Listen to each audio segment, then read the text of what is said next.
Welcome to another blog post. This one right on the eve of the early access and right before the full release of FS25. Let's take a really nice deep dive into HUTAN Pantai, the new Asian map coming on this Tuesday. Welcome to HUTAN Pantai, where the harmony of Eastern Asian countryside meets the vibrancy of modern cities. A symbolic relationship, as associate producer and technical artist Horia calls it.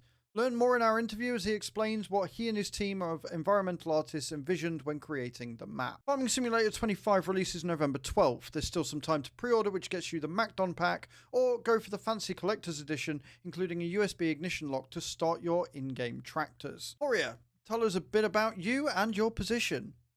I'm an associate producer for the environment department here at Giant Software, and I also work as a technical artist. I've been in the gaming industry for about 20 years now, and for the past 8, I've had the pleasure of working at Giants.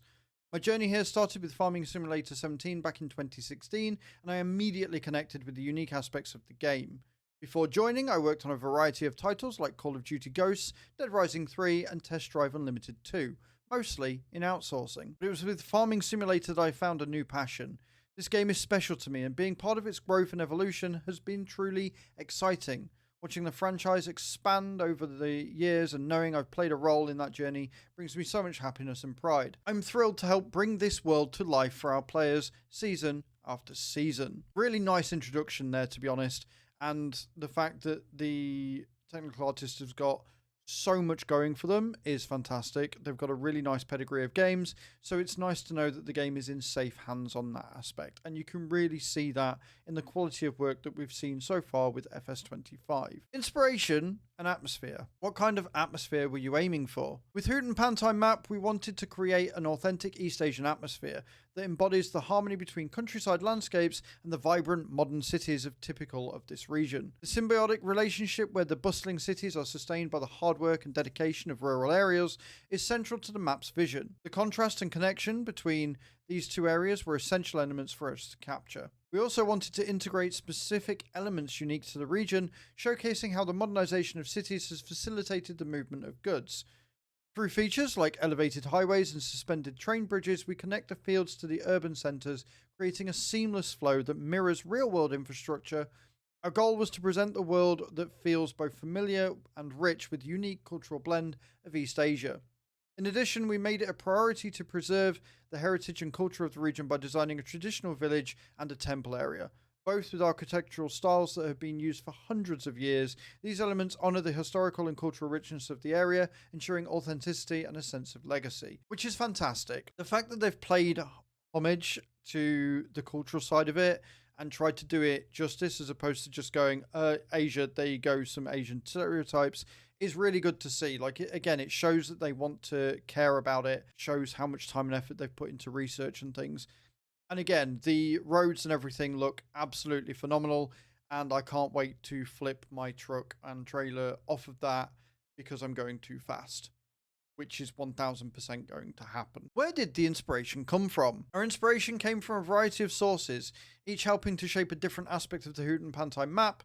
For the traditional village area, we drew heavily from Studio Ghibli films, especially from Up on Poppy Hill, one of my favourite animated films. Ghibli's art captures the soul of these small timeless villages, and that's the feel we wanted for this area.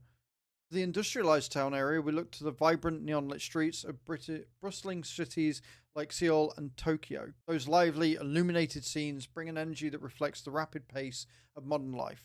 Something we aim to recreate with our urban spaces through the bright lights and dynamic structures. The inspiration for the temple area came from multiple sources, including several K-dramas and close-up visual references that beautifully showcase that intricate architecture of these structures. By drawing from these detailed depictions, we were able to create a space that feels authentic and respectful of the cultural heritage it represents. For the farming areas, we explored both traditional and modern agricultural practices unique to East Asia. We wanted a blend that showcased the roots of farming life along with the evolving practices, creating an experience that honours the past while embracing the future.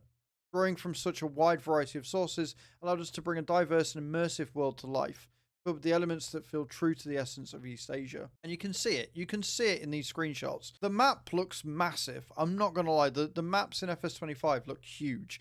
And the fact that you can really see that from the rural to the built up areas is huge. And I love the fact that the lights all come on and stuff, with the fact that you can go into some of the productions and have a look around at nighttime. If there's more people queuing and stuff, would be incredible. It really, really would. Creation and challenges.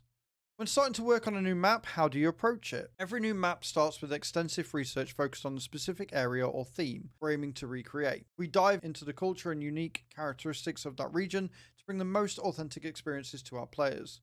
Our approach involves splitting up tasks within the environment department to ensure we gather as much relevant information as is possible. Some of our team members focus on researching the local architecture, while others concentrate on understanding the vegetation, farming practices, and community-specific elements we need to capture. We also pay close attention to details that we should avoid to ensure the map is respectful and enjoyable for our community, which again is really, really nice to see them taking that extra step to go, we want to make this authentic without making it too stereotypical and therefore doing a disservice to the community we're trying to represent, which I like. Once the research phase is complete, we move on to the photocopying and pre-production stage.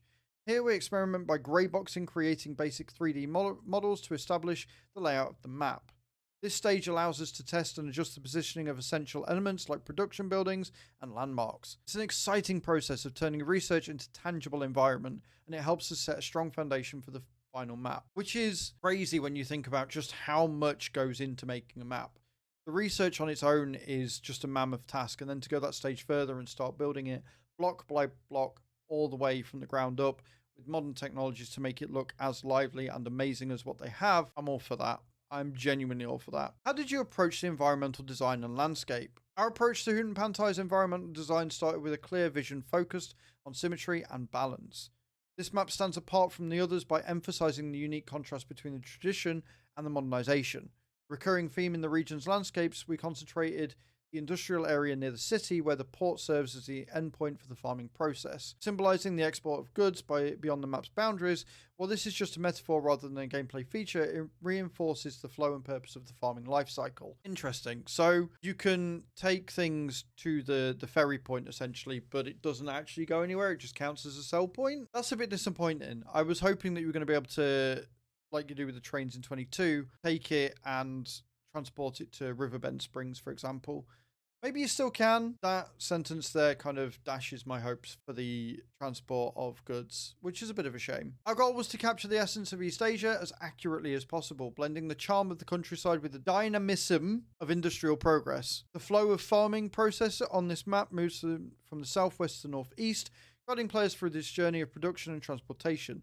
All about balance. Maintaining an equilibrium between heritage and technology, old and new, this balance is not only the physical layout but also the map's character, creating an experience that feels like the true to the culture and geographical realities of East Asia. I really cannot read today, guys. I do apologize. I mean, it looks incredible, and I like the fact that it sort of guides you. Like, everything has its place. I am a bit worried about how much area we're going to have to put our own productions down, and that's going to come into the landscaping later on. It sounds like they've thought of everything here, and you're just going to be able to get your productions as you go through from one end of the map to the other. So you start out with a small farm, you go through, you get productions. The more you travel to the industrial side of it, the more you get your productions through there, which I really like the idea of. What were some of the challenges in the creation of the map? Creating the HUTAN PANTAI map brought its own set of challenges, especially with the complexity of the city. This was beyond anything we'd done before. So we had to carefully balance authenticity with performance. We wanted the city to feel real, dynamic, without taking up too much of the map's surface area or impacting performance on consoles and PCs. Achieving that balance was a significant technical and creative challenge. Another major challenge was designing the infrastructure to connect the city with the rural areas. Building a highway that seamlessly links the main city to the rest of the map required meticulous planning, and adding tunnels to the route that brought another layer of complexity. Ensuring this infrastructure was both functional and visually integrated into landscape was a true test of our design and engineering skills. So the fact that they've got a highway that goes from one end of the map to the other and has tunnels is incredible. And I think it's going to make it feel really amazing, especially if they've got the sounds right. Because I know that's something that ETS, for example, has only recently got perfect. And that is when you drive through a tunnel, it echoes and it sounds incredible. If you can do that on here, can you imagine how good those bikes are going to sound as you go through a tunnel? Can you imagine? Team efforts. What aspects are you most proud of what's your favorite part of the map? I'm proud of every part of this map and what we achieved with HUTAN PANTAI, pushing the boundaries a bit further, but what I'm most proud of is incredible work of our environment team. Their talent and dedication truly brought this vision to life. Our technical artist, Evgen, played a huge role in the technical breakthroughs we needed. Kevin, who has an amazing eye for detail, meticulously refined every element with a patience and precision that brought out the best in each piece of the map. Our vegetation team, Vanessa and Keenan, created the rich, immersive plant life that adds so much depth. Gabriel poured countless hours into bringing the neon-lit cityscape to life, making it pulse with energy. Anton, who had the patience and dedication to elevate every element, always pushed to make everything just a bit better. It's a team effort through and through, and seeing each of their contributions come together in this map is what I'm most proud of. And that is something to be proud of. Everybody's got their own job. Everybody wants to do it well. And that's the thing with Farming Sim. You can tell that it is a labor of love. It is a game that is loved by the team. It is a game that is probably played by the team. Anybody that makes a game that then they never play, you can always tell because it becomes very disconnected and very disjointed from the player base. What the player base want, the dev team won't often do. I've had that happen with games before. So it's nice to see that they actually do care and they want to make the game as good as possible. And there you have it. That's the blog. I am over the moon. I think some of these screenshots look absolutely fantastic. I think the way that the roads are all connected, the way that they have sculpted everything, and just generally how big the map is going to be, I'm very, very excited for. Let me know what you think in those comments down below. Don't forget, you can still pre-order the game like it said. There is going to be a link in the description and the comments down below. And I will see you all next time. Ciao, ciao.